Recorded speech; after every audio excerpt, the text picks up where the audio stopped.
दोस्तों, आज आपके पास जो कुछ भी है वो इसलिए नहीं है कि आपकी किस्मत में इतना ही लिखा था या फिर आपकी किस्मत ही खराब है, बल्कि वो इसलिए है क्योंकि आप उतना ही डिज़र्व करते हैं। दोस्तों, यह प्रकृति बड़ी ही न्यायप्रिय है। यह उसे उतना ही देती है जितने का वह हकदार होता है, चाहे वो ज्ञान हो या धन।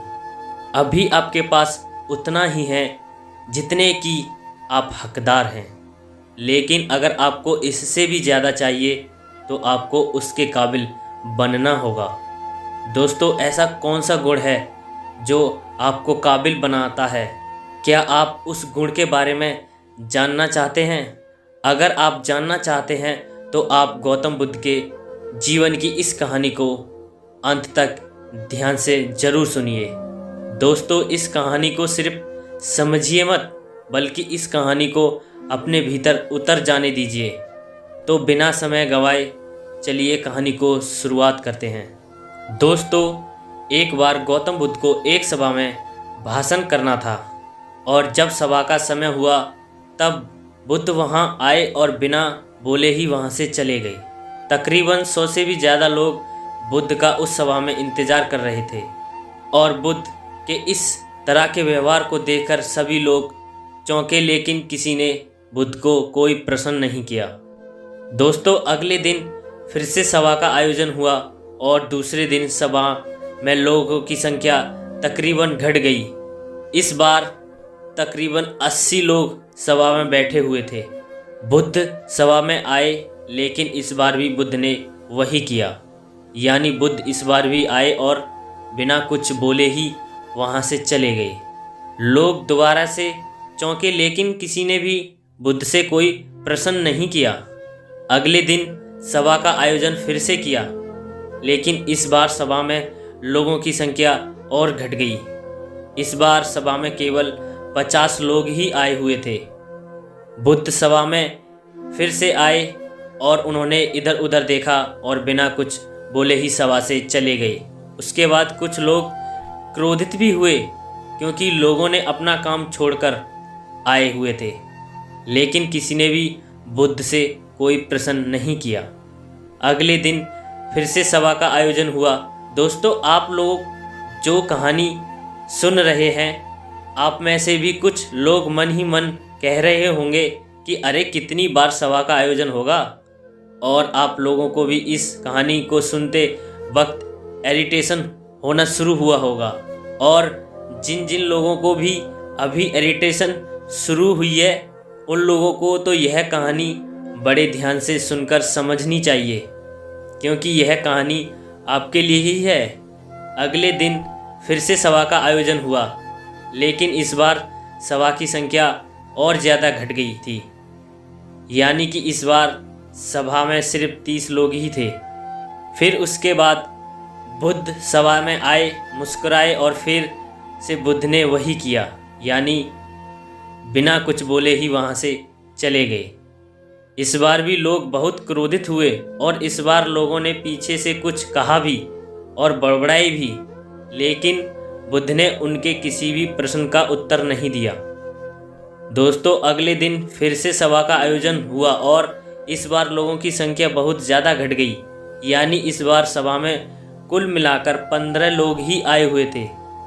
इस बार भी बुद्ध सभा में आए, लेकिन इस बार बुद्ध अपना आसन ग्रहण कर लेते हैं। फिर बुद्ध बोले और बुद्ध ने उन 15 लोगों को उपदेश दिया और वे 15 लोग ही बुद्ध के शिष्य बने और आगे चलकर उन 15 लोगों ने ही बुद्ध के ज्ञान को अलग अलग दिशाओं में फैला दिया। फिर एक दिन बुद्ध से किसी ने पूछा कि बुद्ध, आप कई दिनों तक बिना बोले ही सभा से क्यों चले जाते थे? फिर बुद्ध कहते हैं कि मैं उन लोगों को खोज रहा था जो लायक थे। यानी कि पहले दिन 100 से भी ज़्यादा लोग आए हुए थे। उसमें से ज़्यादातर लोग सिर्फ आए हुए थे, उन्हें मेरे उपदेश से कोई मतलब नहीं था, वे बस आ गए थे। और उसमें से ज़्यादातर लोग सिर्फ देखने और सुनने आए हुए थे कि सभा में क्या होता है। वो मेरे काम के लोग नहीं थे। क्योंकि वे लोग मेरे ज्ञान को औरों तक नहीं पहुंचा सकते थे।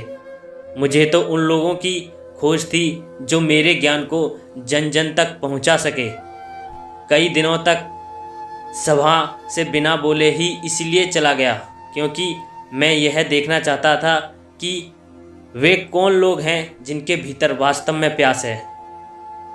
जिन लोगों के भीतर वास्तव में प्यास थी वे लोग अंत तक जरूर रुके, और जो लोग बस ऐसे ही आ गए थे वे लोग पहले या दूसरे दिन ही चले गए।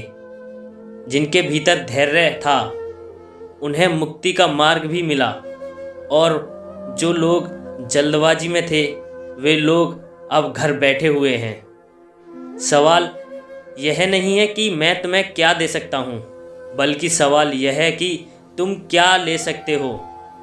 तुम्हारा पात्र कितना बड़ा है और कितने के तुम हकदार हो।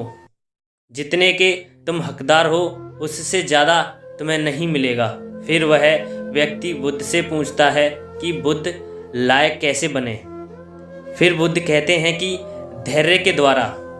जिस व्यक्ति के अंदर धैर्य है वह अपने जीवन में कुछ भी पा सकता है। सभा में जितने भी लोग आए हुए थे और उसमें से अंत तक वही रुके जिनके अंदर धैर्य था। चाहे तुम्हारे जीवन में तुम्हारा लक्ष्य जो कुछ भी है, लेकिन तुम बिना धैर्य के सफलता के चरम तक नहीं पहुंच सकते। फिर वह बुद्ध से पूछता है कि कोई व्यक्ति अपने भीतर धैर्य कैसे बढ़ाए। बुद्ध कहते हैं निरंतर अभ्यास के द्वारा हम अपने भीतर धैर्य बढ़ा सकते हैं। जैसे कोई व्यक्ति जब ध्यान करना शुरू कर देता है तो उसका मन उसके सामने कई सारे अड़चनें लाता है, लेकिन उसका धैर्य उसे एक दिन उसके लक्ष्य तक जरूर पहुंचा देता है। फिर वह व्यक्ति बुद्ध से कहता है कि मैं समझ गया बुद्ध, मैं समझ गया। यानी मुझे धैर्य के साथ निरंतर अभ्यास करने की आवश्यकता है। दोस्तों, अब आपको समझ आ गया कि आपके पास वो क्यों नहीं है जो आप पाना चाहते हैं, क्योंकि आप उसके लायक नहीं हैं। आप लायक तभी बनेंगे जब आप अपने भीतर धैर्य को बढ़ाएं। और धैर्य कैसे बढ़ेगा? धैर्य बढ़ेगा निरंतर अभ्यास के द्वारा। और अभ्यास कौन करेगा? अभ्यास करेंगे आप। तो फिर करते क्यों नहीं? दोस्तों, खुद से ईमानदारी के साथ एक प्रश्न जरूर पूछिए कि दोस्तों अगर उसका उत्तर नहीं है तो अपनी असफलता के लिए जिम्मेदार आप खुद होंगे। दोस्तों, आज की यह गौतम बुद्ध की शिक्षाप्रद कहानी आपको पसंद आई हो तो नीचे कमेंट में यस ज़रूर लिखिए, और उसके साथ इस कहानी को अपने दोस्तों के साथ शेयर करना ना भूलें। वीडियो अगर पसंद लगी हो तो वीडियो को लाइक कर दीजिए, और हमारे चैनल द मोटिवेशन पर नए हो तो प्लीज़ चैनल को सब्सक्राइब कर लीजिए। जय हिंद, जय भारत।